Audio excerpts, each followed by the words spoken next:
Happy New Year. It's the end of 2020. Thank flippin' Jesus. It's the end of 2020. That was an interesting year. Surely 2021 can't get much worse. Although maybe I just jinxed the whole thing. But here, today, we're talking about one thing and one thing only. New Year's Eve. Not the event, not the day, not the holiday, the movie.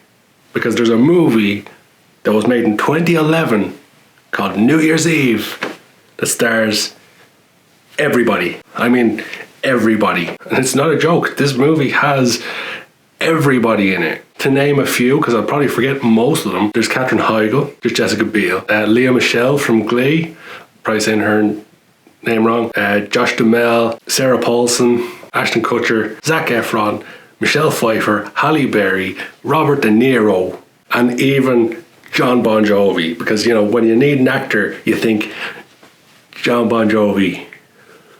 There's many, many other recognisable faces throughout this movie in various cameos and in other roles as well. Abigail Breslin's in it too. But as you can imagine, with so many actors and so many well-known actors, they all need screen time. Therefore, they all need characters that have something about them so that they can tell stories, and then at some point they're going to try to interlock all those stories to make a sensible story overall, saying story a lot. Now, at some point in history, a production company got the idea, there's already holiday movies, Christmas movies are a big thing, why not make one about New Year's Eve? Well, maybe because it's too close to Christmas, and in your New Year's Eve film, like in this instance, there's still going to be Christmas decorations everywhere and reminders of Christmas, even though it's not Christmas. We've just gotten over Christmas. Many of us are probably sick of Christmas. So the last thing we want to see is watch a movie filled with Christmas. And of course, this film comes from the amazing filmmakers that brought us Valentine's Day. And then later on went on to bring us Mother's Day. Because I guess their plan was just to capitalise on all the holidays, make films for every holiday, and make money. The weird thing is, on IMDb, the 3 films they've made, they've probably made more, but I only noticed the 3. All 3 of them have a 5.7 rating out of 10. It's weird that all 3 have the exact same rating. And Valentine's Day is much the same thing. They just hired as many well-known faces as they could and tried to shit out a story. This video, it's not a worst movie ever. It's not a greatest movie ever. I went in to watch this movie knowing nothing about it, hadn't seen it before. I wasn't even familiar with who was in it. And then I watched it. I was like, oh shit, that guy's in it. Oh, that guy's in it. Matthew Broderick's in it at some point. I'm going to keep doing this all the way through the video, just remember who was in it. It's an okay movie. Not a lot happens. But as you can imagine, there's no really deep characters and no deep story. It's a lot of people celebrating New Year's. It's supposed to be like a feel-good type of thing. And, you know, they got some experienced filmmakers in there. Gary Marshall directed this. Gary Marshall, of course, directed Pretty Woman. His sister is Penny Marshall, and she directed Big and Awakenings with Robert De Niro and Robin Williams. And her brother obviously has done similar work too.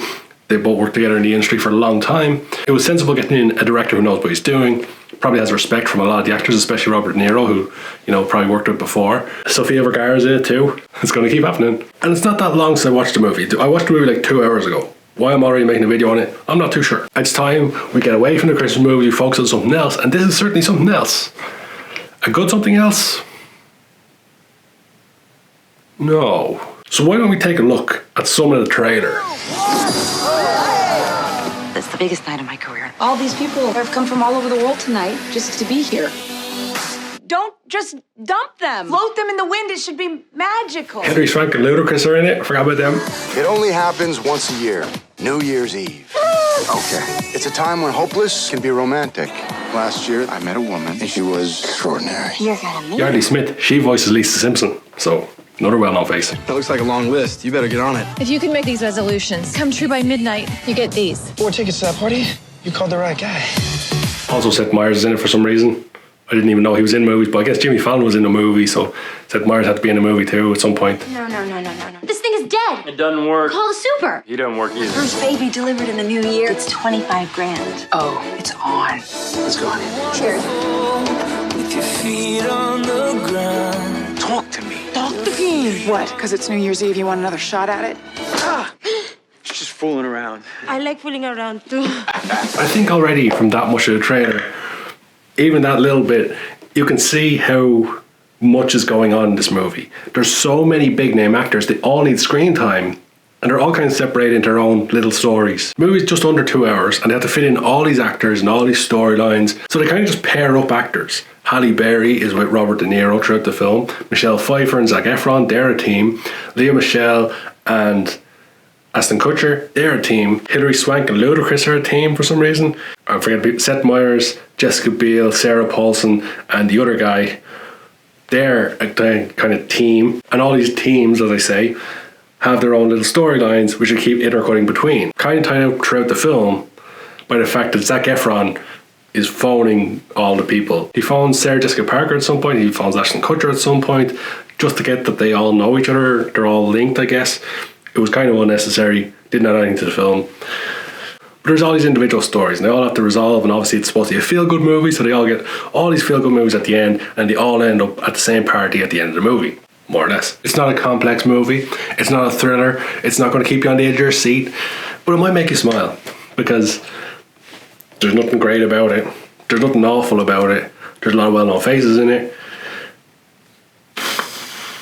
Not too much more to say. There we have it, the last Wednesday video that's going up on Movie Film in 2020. It's the end of the year already, and I hope, despite all that's gone on this year, I sincerely hope you had a great year. If you haven't had a great year, hopefully you have an even better one next year. Because, 2020 was a rough one for everybody. But if you've been watching a movie film at any point throughout the year, whether this is your first time watching or your 20th time watching, thank you so much for watching. Thank you for helping this channel grow. If you haven't already, please hit the subscribe button for new content every Wednesday and Friday. And for now, I will catch you next time.